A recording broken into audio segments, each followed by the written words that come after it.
અહેમદાબાદ મિત્ર ન્યૂઝમાં આપનું સ્વાગત છે।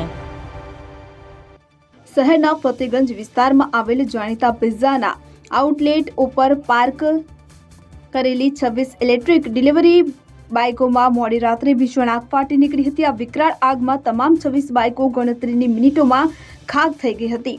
ફાયર બ્રિગેડ દ્વારા પાણીનો મારો ચલાવીને આગ ઉપર કાબુ મેળવવામાં આવ્યો હતો।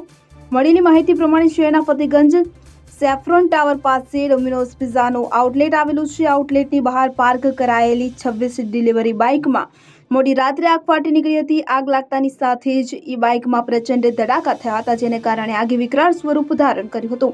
ગણતરીની મિનિટોમાં જ આગની ઝપેટમાં આવી ગયેલી 26 બાઇકો બળીને ખાખ થઈ હતી। મોડી રાત્રે લાગેલી આગના બનાવની જાણ વડોદરા ફાયર બ્રિગેડને કરવામાં આવતા લાશ્કરો ઘટના સ્થળે દોડી આવ્યા હતા। આગ વધુ પ્રસરે નહીં તે માટે પાણીનો મારો ચલાવીને ગણતરીની મિનિટોમાં આગ ઉપર કાબુ મેળવી લીધો હતો। જો કે આગ સંપૂર્ણ કાબૂમાં આવે તે પૂર્વે તમામ બાઇકો હાડપિંજરમાં ફેરવાઈ ગઈ હતી। આ બનાવને પગલે વિસ્તારમાં ગભરાટ ફેલાઈ ગયો હતો। ફતેગંજ વિસ્તારમાં પિઝા આઉટલેટના પાર્કિંગમાં પડેલી 26 બાઇકોમાં લાગેલી આગને પગલે લોકોના ટોળે એકત્રિત થઈ ગયા હતા। એ બાઇકોમાં પ્રચંડ ધડાકા થતા હોવાના કારણે વિસ્તારના લોકોમાં ગભરાટ ફેલાઈ ગયો હતો। આ આગ કેવી રીતે લાગી છે તેનું ચોક્કસ કારણ બહાર આવ્યું નથી, પરંતુ આગના બનાવે વિસ્તારમાં ભારે ચકચાર જગાવી મૂકી છે।